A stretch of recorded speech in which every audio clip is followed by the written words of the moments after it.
할렐루야, 반갑습니다. 잘 쉬셨나요? 좀 피곤하시기도 하겠지만 그래도 거룩한 주일 또 하나님이 새 마음 주시고 함께 예배드리며 너무 감사드립니다.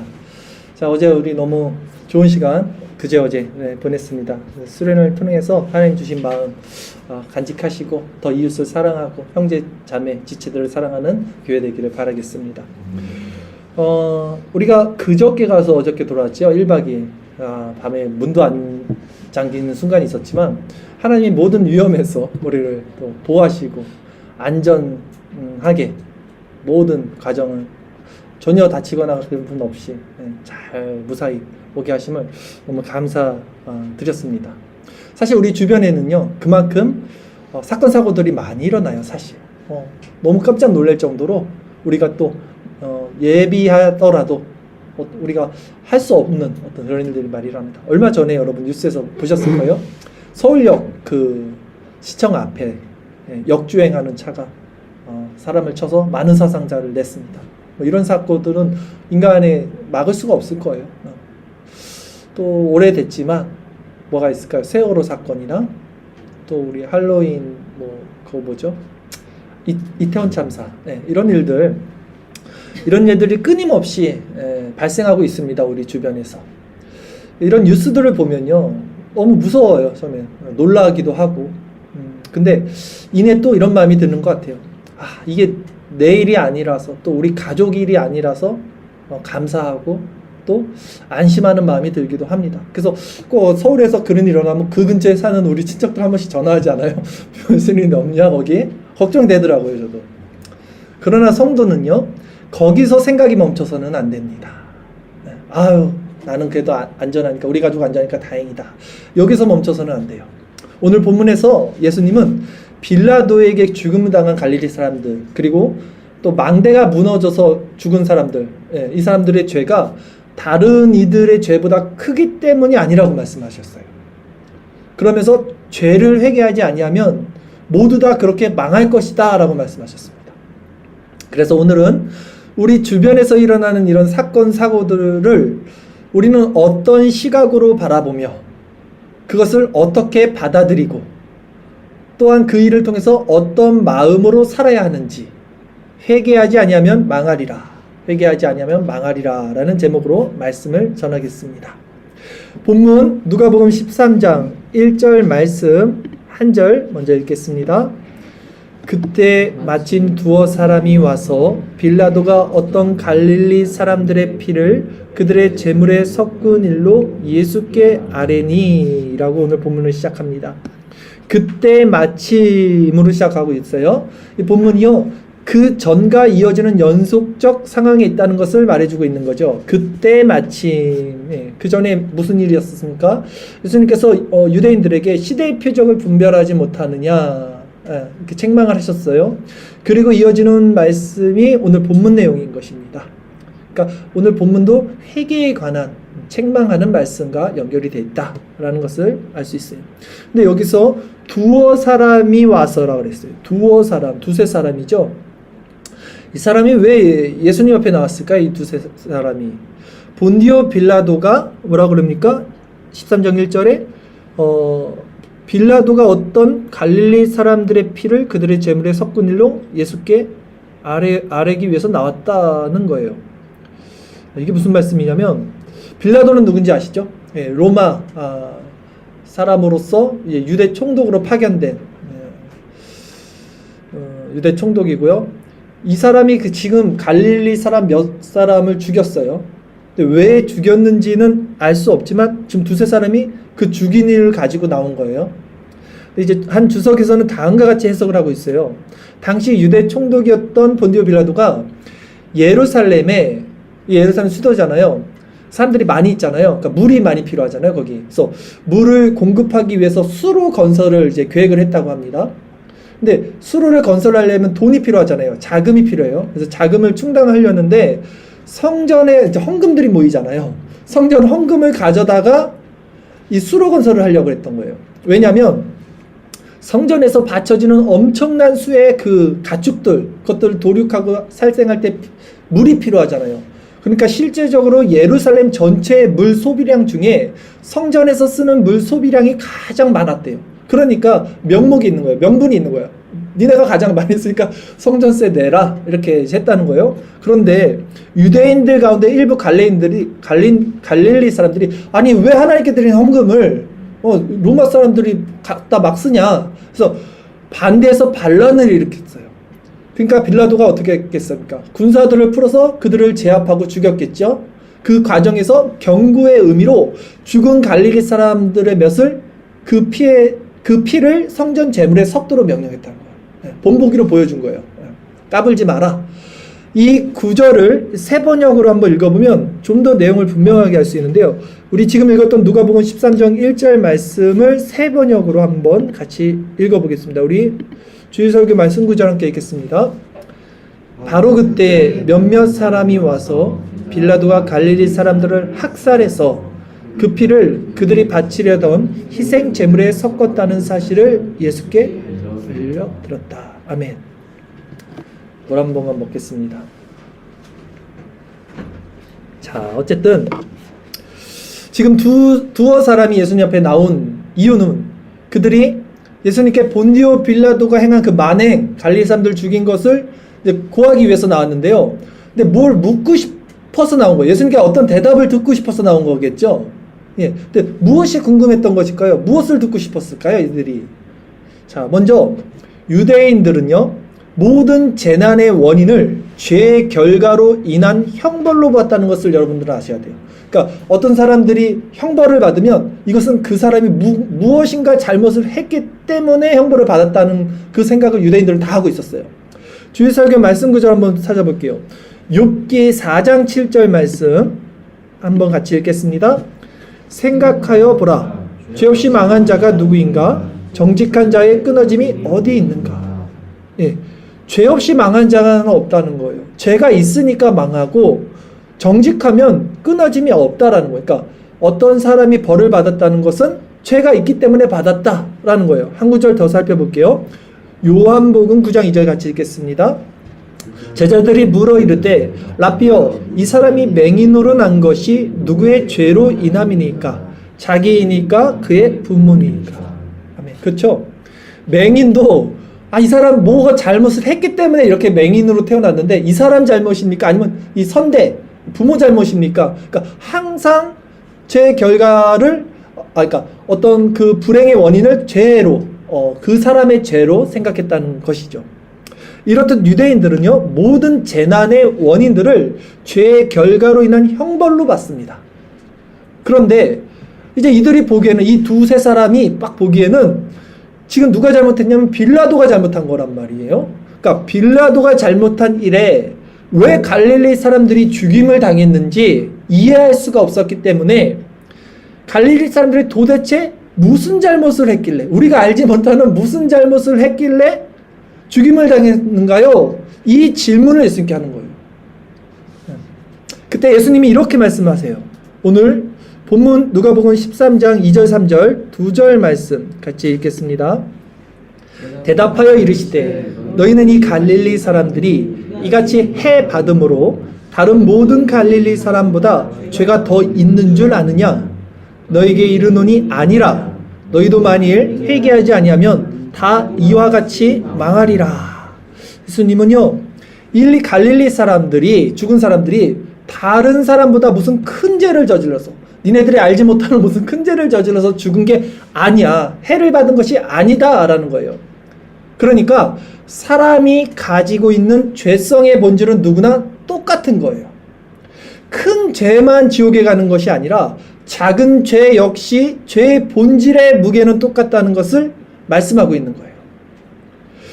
왜냐하면 하나님께서는요, 거룩한 분이시기 때문에 어떤 작은 죄를 가지고 있다면 그는 절대 하나님 나라에 들어갈 수 없습니다. 네. 거룩에 조그만 티라도 있다면 우리는 하나님 나라에 들어갈 수 없어요. 그런 측면에서 큰 죄나 작은 죄나 죄의 본질은 똑같은 거예요. 그러면서 예수님께서는 다시 이렇게 말씀을 하세요. 오늘 보면 마지막 보겠습니다. 누가복음 13장 4절 5절 말씀, 우리 같은 맥락의 말씀이에요. 같이 잠시만요. 같이 읽겠습니다. 또 실로암에서 망대가 무너져 치어 죽은 18사람이 예루살렘에 거한 다른 모든 사람보다 죄가 더 있는 줄 아느냐? 너에게 이르노니 아니라. 너희도 만일 회개하지 아니하면 다 이와 같이 망하리라. 아멘. 자, 정리를 해보면요, 지금 본문에서 두어 사람이 예수님께 나와서 빌라도의 악행과 갈릴리 사람들의 죽음에 대한 이유를 물었습니다.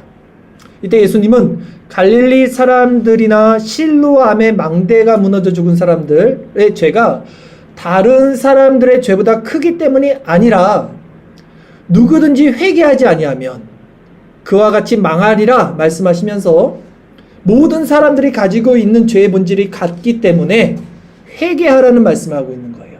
큰 죄든 작은 죄든 그 원인을 밖에서 찾지 말고 너 안에서 죄의 본질을 갖고 있기 때문에 회개하라 말씀하고 있어요. 즉 사고를 당한 자들이 무슨 더 큰 죄를 저질러서 그런 재난을 당한 것이 이제 아니라면 그것은 이제 더 이상 타인의 문제가 아니라 우리 문제가 될 수 있다는 거예요. 문제를 자꾸 밖에서 보지 말라는 거예요. 그러기에 중요한 것은 뭡니까? 회개할 수 있는 마음이 있는가? 이 지점인 거예요. 예수님이 지금 말씀하는 거는. 회개할 수 없는 마음의 상태가 있나? 회개할 수 있는 마음의 상태에 있냐? 이 문제만이 남는 거예요. 밖에서 찾지 말라고요. 저 왜 저렇게 벌 받았을까? 이게 아니라는 거예요, 지금. 그렇다면 우리는 이제 주변에서 일어나는 사건들을 우리가 보죠. 아까도 말씀드린 이태원 사건도 있었고요. 시청역 사건도 있었고요. 그것뿐만이 아니라 우리 주변에서 소소하게 일어나는 많은 사건들 통해서 우리 자신을 어떻게 점검하고 이제 회개해야 하는가? 이 부분에서 우리는 이제 주목해야겠죠. 아니 나는 저렇게 되지 않아서 다행이다. 내가 그날 거기 안 가서 다행이다. 저 일이 내 일이 아니라서 다행이다. 이거 우리 가족 일이 아니라서 다행이다. 하나님 감사합니다. 이런 마음에만 머문다면 이거는 자연인들의 마음이라고요. 그것은 구원받은 성도의 마음 상태는 아닙니다. 그것은 여전히 육적인 자아가 살아서 주도권을 잡고 있는 모습이지 결코 성도의 바른 모습은 아닙니다. 그렇게 되면 우리 심령의 낮아짐으로 이 사람들은 회개할 수 없어요. 진정 복음적 회개로 나갈 수 없어요. 다행입니다. 감사합니다. 요 정도지 이게 왜 내 죄와 연결되는지를 알 수가 없죠. 결국 그들과 그러면 어떻게 됩니까? 그들과 우리는 같은 종말을 맞이하게 될 거예요. 예수님이 다 망할 것이다. 오늘 본문을 통해서 예수님은 그 말씀하고 있는 거예요. 그런데 솔직히 주변에서 일어나는 사건 사고들을 보면 우리 육체의 소욕은 어떻게 반응합니까, 여러분? 또 저만 그렇게 반응하는지 모르겠지만 사람들은 주변에서 사건 사고가 일어나면요, 그 일이 일어난 이유에 대해서 이제 궁금해합니다. 처음에는 궁금해요. 왜 저랬을까? 저는 뭘 잘못했길래 저렇게 벌을 받았을까? 요 생각 한 번씩 하잖아요. 그러면서 그 일이 나와 관련 없는 것에 은근히 안도감과 안위감을 느낍니다. 내 일이 아니라서 다행이다. 아주 작은 부분에도 우리는 이런 마음들이 일어나요, 마음속에서. 예를 들면 또 명절 때나 아니면 오늘 같은 휴가 때 저도 이제 집에 갔다 오는 길에 그런 경우가 가끔씩 있었는데 이상하게 내가 가는 차선은 뻥 뚫려요. 근데 저차 반대편 차선이 꽉 막혀 있더라고요. 물론 그래서는 안 되는데 이상하게 기분이 좋아요. 왠지 그러면 안 된다는 거 저도 알아요. 근데 이상하게 입꼬리가 살짝 올라가서 마음에 콧노래가 살짝 나오면서 그래요, 진짜. 그렇지 않아요? 이것이 죄된 속성에서 나오는 육적 자아의 못된 신보인 거예요, 이게. 나는 분명 그래서는 안 된다. 마음을 다 잡아요, 여러분. 근데 어떡하냐고요, 그런 마음이 일어나는 거를. 그러니까 아닌 척해도 기분이 좋아요, 사실.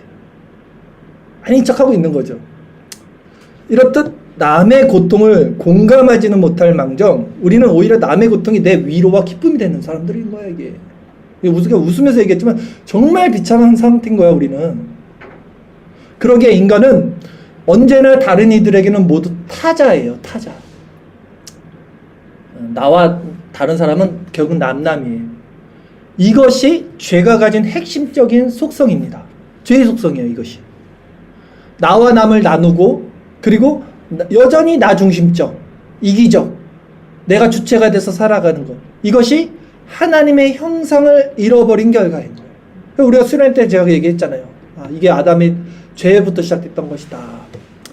사람과 사람 간의 관계가 분열이 처음 일어났던 것이 바로 에덴의 동산 때였다니까요. 그리고 인간과 하나님과의 관계도 단절이 됐고요. 인간과 자연과도 처음으로 단절됐고 분열되고 나눠지게 된 것이 바로 인간의 죄 때문인 거예요. 이게 죄의 결과인 거예요. 그리고 이 일을 해결하기 위해서 오신 분이 바로 예수 그리스도이십니다.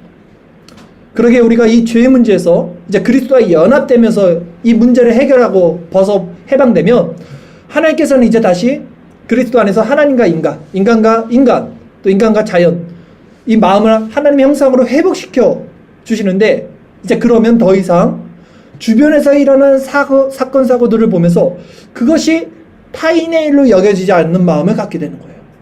여전히 잔존하는 죄의 세력으로 그런 마음이 일시적으로 일어날지라도 이제 우리의 본성, 새로워진 본성, 그리스도 안에 있는 속사람, 어떤 이 상태에서는 진짜 그들과 우리를 다르게 나누지 않는 거예요. 그들의 죄나 우리 죄나 다르게 보지 않는 거예요.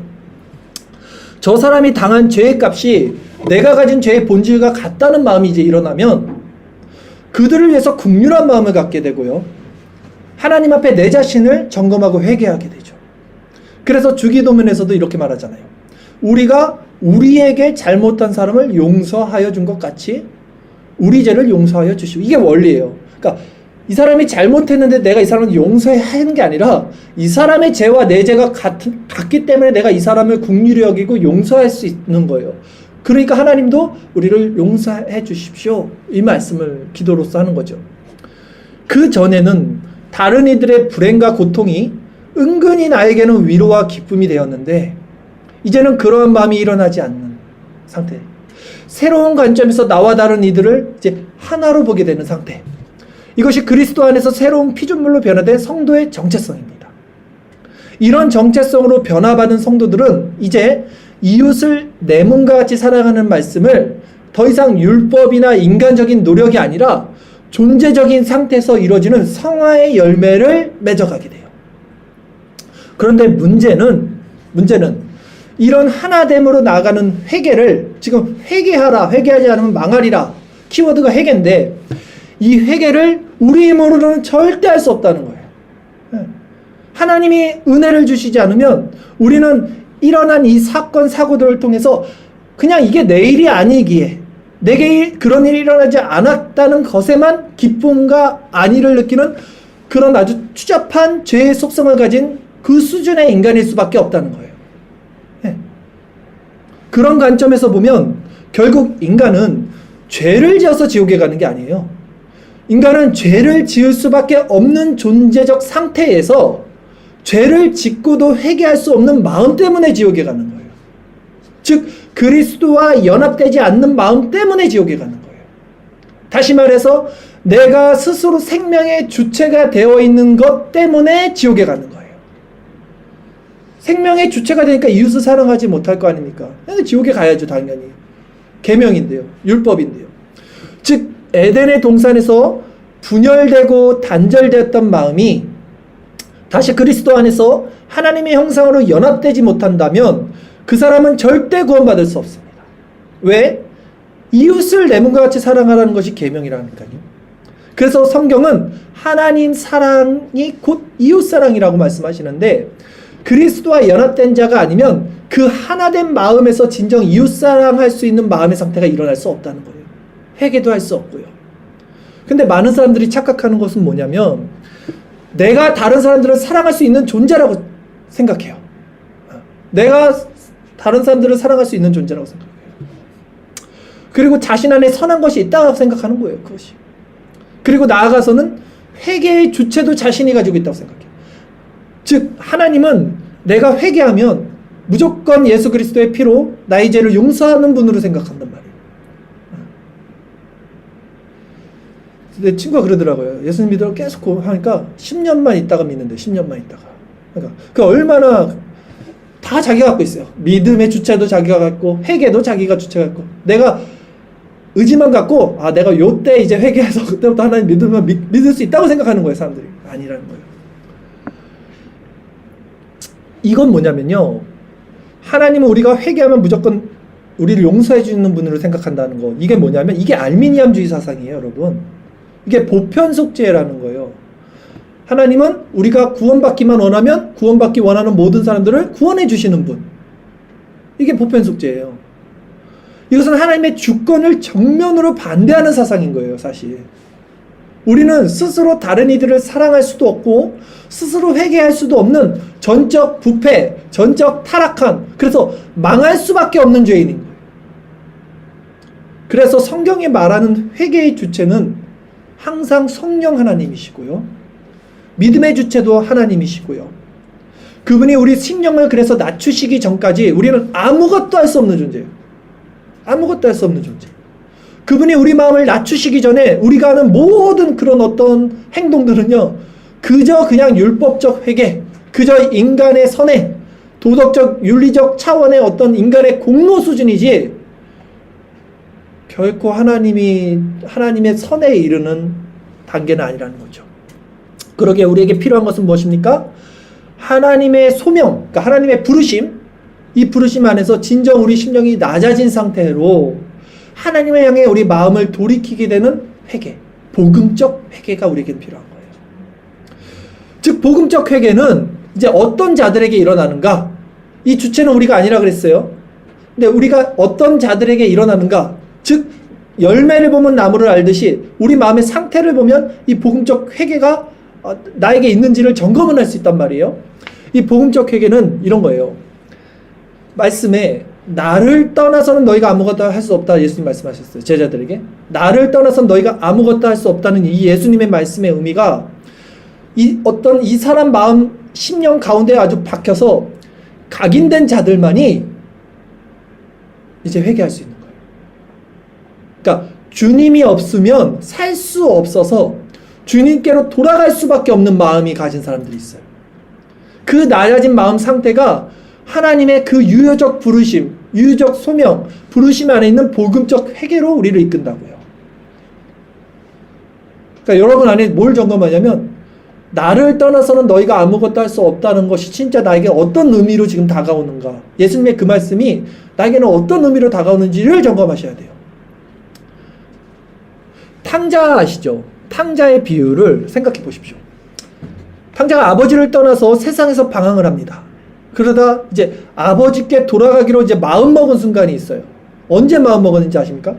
자기가 아무것도 할 수 없다는 존재임을 깨달았을 때예요. 진짜 자기 힘으로는 무엇을 할 수 없고, 그때 탕자가 진정 이제 회개로 나가는, 돌이키는 순간이었단 말이에요. 그러나 그때까지도 탕자가 온전한 회개의 열매를 맺은 건 아니었어요. 왜냐면 그때도 그는 아버지에 대해서 몰랐던 거예요. 나는 아버지의 아들이라고 칭함받을 수 없으니까 그냥 종으로라도 써줬었으면 좋겠다. 왜? 아버지 집에 먹을 거 있으니까. 굶어 죽는 것보다는 종으로 사는 게 낫겠다. 아버지를 오해하고 있었어요, 그때도. 그러나 내 힘으로는 아무것도 할 수 없구나. 요걸 깨달았기 때문에 회개의 시작이 일어났던 거예요. 돌이킴이 일어났던 것이죠. 근데 그가 온전한 회개의 열매를 맺었던 건 언제였어요? 아버지가 제외할 때였어요. 왜냐하면 탕자는 아버지 마음을 알지 못했지만 아버지께로 돌아가기로 결정했던 그 순간, 그럼에도 아버지의 자식이라고 여김받지 못할 것이라고 생각해서 그 심정으로 집으로 돌아갔지만, 그런 탕자가 진정 회개의 열매를 맺은 것은 아버지와 재회하고 아버지가 자신에게 주신 사랑을 확인한 순간이었어요. 아버지의 사랑은요, 아들이 생각하는 그것과는 차원이 다른 훨씬 더 크고 깊은 마음이었어요. 하나님의 마음은 지금 우리가 생각하는 것과는 훨씬 더 크고 깊은 마음이라는 거예요. 사실 탕자의 아버지는요, 아들이 집을 나간 순간부터 이미 아들을 기다리고 있었습니다. 그것을 어떻게 알 수 있냐면, 아들이 저 멀리서 왔을 때 이미 아버지가 아들을 알아봐요. 그리고 그 얼마나 피골이 상접됐겠습니까? 그 돼지 거기서 막 뒹굴었으니까 못 알아봤을 거예요. 근데 달려가요. 원래 유대인들은 30세 이상이 되면 잘 안 달려요. 이게 자기가 어른이라고 생각해갖고 이리 오너라 이거 있잖아요. 뛰는 걸 되게 경망스럽게 여겼단 말이에요. 근데 아버지가 달려가는 거예요. 아들을 보고 먼저 달려가서 껴안았다 그러죠. 누가 보기에 보면 기다리고 있었던 거예요. 주시하고 있었던 거예요. 그 길목에서 아들이 올 때를. 자, 탕자의 돌이킴보다 아들을 용서하고 기다리신 아버지의 사랑이 먼저라고요, 여러분. 부르시는 분이 하나님이시고 회개의 주체도 하나님이고, 이렇듯 우리가 하나님 없이는 스스로 아무것도 할 수 없는 존재임을 깨닫고 이제 그분께 돌아가려는 마음을 가졌을 때 하나님은 이미 우리를 용서하시고 우리 생각보다 훨씬 더 크신 은혜로 우리의 심령을 위로하시고 만족감을 주기 위해 준비하고 계신 분이라는 것을 우리가 언제 알 수 있는가? 우리가 이 은혜를 실제 경험했을 때, 실제 아버지가 나를 안아주셨다는 것, 실제 인장반지를 끼워주시고 아들의 권위를 회복시켜주신 것, 권세를 회복시켜준 것, 그때 우리는 진정 이제 어떻게 됩니까? 자원하는 심령에서 회개의 열매를 완성하며 아버지 뜻에 기쁨으로 순종할 수 있는 자가 돼요. 결국 회개란 아무런 공로 없이 너무나 큰 죄인이 죄의 가리움을 거저 받은 은혜에 감격 또 감격하는 실제적인 반응인 거예요. 로마서 7장 4절 8절 한번 볼까요? 로마서 7장 4절 8절 말씀 우리 같이 읽겠습니다. 불법이 사함을 받고 죄가 가리어짐을 받은 사람들은 복이 있고 주께서 그 죄를 인정하지 아니하실 사람은 복이 있도다 함과 같으니라. 아멘. 자, 불법이 사함을 받아요. 죄가 가리어진다는 거예요. 그 사람들이 복이 있다는 거예요. 뭘 잘해서 죄를 용서받는 게 아니라 그냥 가리움을 받는 거예요. 그 사람들이 복이 있다. 주께서 그 죄를 인정하지 아니하실 사람이 복이 있다. 이게 시편 32편 1절 말씀이거든요. 그 밑에 써있죠. 허물의 사함을 받고 자신의 죄가 가려진 자는 복이 있다. 이게 복음인 거예요. 아들이 뭘 잘한 게 아닌데 탕자가 뭘 잘했겠습니까? 근데 아버지가 안아줬을 때 탕자의 마음이 어떻게 변했겠냐는 거예요. 이게 우리에게 실제 일어나야 되는 상황이라는 말씀을 드리는 거예요. 그래서 이 복음을 실제로 경험한 자들은 인생에서 10,000달란트 탕감받은 자유함을 느낍니다. 탕자가 그랬던 거예요. 이것은 관념이 아니라 실제 경험되는 신령한 감정이에요, 여러분. 그러면 이 자들의 마음은 이제 자원하는 심령으로 하나님을 섬기고 따르는 경향성이 생겨요. 복된 신앙생활은 이렇게 하는 거예요. 이 원리에서. 하나님은 이 모든 일을 이루시는 목적이 있어요. 하나입니다. 무엇입니까? 하나님 스스로 영광받기 위해서예요. 네. 하나님 나를 너무 사랑하셔서 나를 구원하기 위해서 일을 하는 거예요. 반쪽짜리 정답이에요. 온전한 정답은 이것을 통해서 우리가 하나님 정말 좋으신 분이구나. 예수님 정말 좋으신 분이구나. 하나님 영광 받으세요. 이 찬양을 받기 위해서 거저 주시는 거예요. 거저 죄를 사해 주시는 거라고요. 그래서 바른 신앙은 나의 구원이 중요한 것이 아니라 하나님의 영광이 먼저 돼야 되는 거예요. 그러기에 그런 자들은 이제 어떻게 됩니까? 다시 본론으로 돌아가서 다른 이의 죄가 나보다 커서 하나님의 진노와 심판을 받는다고 생각할 수 없죠. 그리고 나아가 다른 이들에게 일어난 그런 사건 사고들을 보면 나에게 이런 일이 생기지 않아 다행이다 이런 마음이 드는 것이 아니라 그리스도 안에서 이 하나된 마음, 그들의 죄성과 나의 죄성이 같기에 이 하나된 마음이 회복되어 그 영혼을 위해서 간절히 기도하게 될 것이고요. 그 사건을 통해서 오히려 내 자신의 죄를 더욱더 회개할 수밖에 없는 상태가 될 것이죠. 그리스도는 하나님과 인간, 인간과 인간, 인간과 자연 이 단절의 문제를 해결하기 위해 이 땅에 오셨다고 말씀드렸어요. 하나님의 율법에 모두 순종하셨습니다. 결국 십자가를 지심으로 그분을 믿는 모든 자들에게 그 의를 전가해 주시는 거예요. 거저 전가해 주시는 거예요. 덮어 주시는 거예요. 그러기에 우리가 그리스도 안에서 이제 다시 이 모든 회복을 누리는 것, 이게 뭐냐면 천국의 모형이에요. 그렇잖아요. 에덴의 동산 때로 다시 돌아가는 거니까. 그리고 이거 뭐냐면 그리스도가 머리된 교회의 정체성이자 교회의 사명인 거예요. 그리고 이것은 개인적으로 봤을 때는 성도가 반드시 이뤄가야 하는 성화의 열매, 성화의 과정인 거예요. 그러기에 우리가 주목할 것은 외부에서 발생한 사건들이 아닙니다. 쟤는 왜 저래? 쟤는 뭘 잘못했을까? 이런 거 아닙니다. 그러면 우리는 여전히 나와 다른 이들을 이분법으로 나눠요. 이게 죄예요. 이분법으로 나눠서 이 이분법으로 나눠진 상태에서 내가 스스로 주인이 된 자아를 가지고 산단 말이에요. 그것이 죄의 핵심이자 본질이라고요. 그 삶이 지옥이에요. 왜? 하나님이 없는 상태거든요. 내가 주인이 된 상태니까. 그 지옥이라니까요. 그러기에 우리는 일어나는 모든 일을 외부가 아니라 우리 내부에서 찾으셔야 돼요. 즉 다른 이들을 볼 때 그와 나의 같은 죄의 본질을 통해서 그 영혼을 볼 수 있는, 그 긍휼히 볼 수 있는 마음이 필요한 거예요. 그래야만 밖에서 일어난 사건들이 더 이상 이제 남의 얘기가 되지 않았고, 그래서 질타하는 것이 아니라 내가 그 죽어야 하는 자가 바로 나였음이 고백되면서 그들을 용서하고 사랑하고 내 자신을 점검하고 진정 회개할 수 있는 마음이 여기서 일어나는 거죠. 이 마음이 우리 모두에게 있기를 소망합니다. 이제 말씀을 정리해 볼게요. 여러분, 세상에서 일어나는 모든 일에는요 우연이 없습니다. 그렇죠? 여기서 하나님의 주권을 우리가 믿는 거예요. 그분의 섭리를. 그러기에 세상에서 일어나는 모든 일은 우리에게 주시는 하나님의 메시지가 돼요. 그렇죠? 우연이 없으니까 우리는 어떤 일을 통해서도 우리 자신에게 메시지를 받는 거예요. 그러기에 우리는 지금 이 시간 우리 주변에서 일어나는 각종 사건, 사고, 또 우리 주변 가까운 데서 일어나는 소소한 그런 모든 일들을 통해서 이를 남의 일이 아니라 바로 우리를 향해서 말씀하시는 하나님의 음성으로 들을 수 있는 마음이 필요한 거예요.